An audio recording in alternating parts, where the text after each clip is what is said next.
समुद्र का राजकुमार। बहुत समय पहले की बात है। एक छोटे से मछुआरों के गांव में वीर नाम का एक निडर और जिज्ञासु लड़का रहता था। उसे समुद्र से बहुत लगाव था। वह घंटों किनारे पर बैठकर लहरों को देखता और सपने देखता कि अगर वह कभी समुद्र के अंदर जा सके तो उसे क्या-क्या रहस्य मिल सकते हैं। एक दिन जब वीर समुद्र किनारे बैठा था तो उसे रेत में चमकती हुई एक विशाल चीज मिली। वह दिखने में साधारण नहीं थी। उस पर हल्की हल्की रोशनी फैल रही थी। जैसे ही वीर ने उसे छुआ, सीप अपने आप खुल गई और उसके अंदर से एक नीले रंग का मोती निकला। अचानक हवा में एक हल्की आवाज गूंजी कि जो इस मोती का हकदार है वह समुद्र के रहस्यों को देख सकता है। वीर की आंखें आश्चर्य से चमक उठी। जैसे ही उसने मोती को अपनी मुट्ठी में दबाया, एक तेज रोशनी फैली और अगले ही पल समुद्र के अंदर था। वीर ने खुद को पानी के अंदर सांस लेते हुए पाया। उसके चारों तरफ एक अद्भुत दुनिया थी। चमकती हुई मछलियां, रंग बिरंगे समुद्री जीव और विशाल कछुए। वह हैरान होकर इधर उधर देखने लगा। तभी उसके सामने एक सुनहरी मछली आई। वह बोली, वीर, हम बहुत समय से तुम्हारा इंतजार कर रहे थे। वीर ने पूछा, मेरा इंतजार? पर क्यों? मछली ने बताया कि समुद्र के राजा समुद्रेश का महल एक दुष्ट जल राक्षस वरुणासुर ने अपने कब्जे में ले लिया है। अब समुद्र की सारी शक्तियां कमजोर हो रही हैं। अगर वीर उनकी मदद नहीं करता तो समुद्र हमेशा के लिए अंधकार में डूब जाएगा। वीर ने तुरंत पूछा, मुझे बताओ, मैं क्या कर सकता हूँ?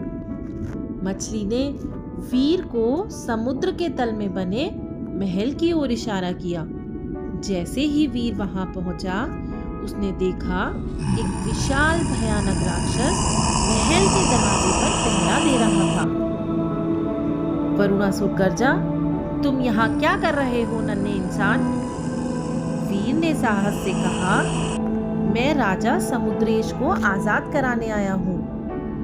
राक्षस हंसा, अगर तुम मुझसे जीत सकते हो तो राजा को ले जा सकते हो। वीर ने अपनी ताकत से नहीं बल्कि अपनी बुद्धि से लड़ने का सोचा। उसने राक्षस से कहा, अगर तुम इतने ही ताकतवर हो तो साबित करो। क्या तुम समुद्र की सबसे तेज मछली से भी तेज दौड़ सकते हो? राक्षस को अपनी शक्ति पर बहुत घमंड था। उसने तुरंत चुनौती स्वीकार कर ली और जैसे ही वह तेजी से तैरने लगा, वीर उसे चकमा देकर राजा समुद्रेश को आजाद करने की कोशिश करने लगा। लेकिन जैसे ही उसने जंजीरों को तोड़ने का प्रयास किया, वरुणासुर को इसका एहसास हो गया। वो जोर से गरजा, तुमने मुझे धोखा देने की कोशिश की है नन्हे मानव। और उसने अपना विशाल त्रिशूल को घुमाया और पूरे समुद्र में हलचल मचा दी। अचानक चारों ओर पानी की भयंकर लहरें उठने लगी।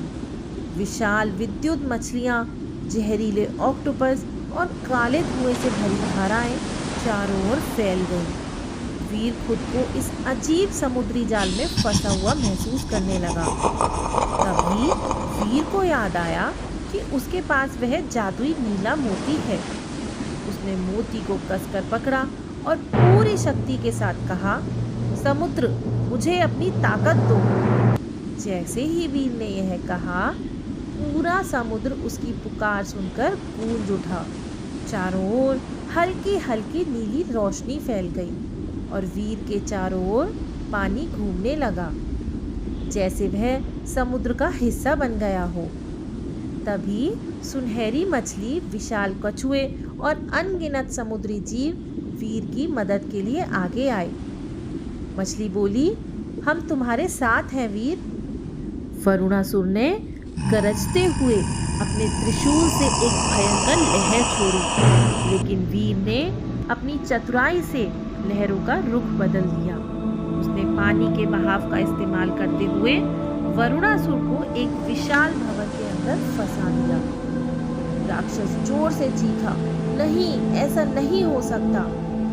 भवन की गति तेज हो गई और अचानक वरुणासुर एक काले तूफान में बदलकर समुद्र की गहराइयों में समा गया।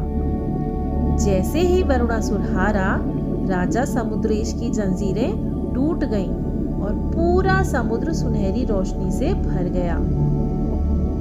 राजा समुद्रेश ने कहा, वीर, तुम सिर्फ एक बहादुर लड़के नहीं, बल्कि समुद्र के रक्षक हो। और अपने मुकुट से एक नीलम जड़ा हार निकालकर वीर के गले में डाल दिया। अब से जब भी समुद्र को तुम्हारी जरूरत होगी, यह हार तुम्हें पुकारेगा। वीर ने मुस्कुराकर सिर झुका लिया और अगले ही पल वह वापस समुद्र के किनारे पर था। वीर जब भी समुद्र को देखता, उसे लहरों में राजा समुद्रेश की मुस्कान दिखती, लेकिन उसे यह एहसास हो गया था कि यह सिर्फ एक कहानी का अंत नहीं, बल्कि किसी नए रोमांच की शुरुआत है। अगर कभी फिर से अंधकार समुद्र पर हावी हुआ तो मैं वापस आऊंगा। वीर ने अपने मन में यह संकल्प लिया और लहरें शांत होकर धीरे धीरे किनारे को छूने लगी, मानो उसके शब्दों की गवाही दे रही हो।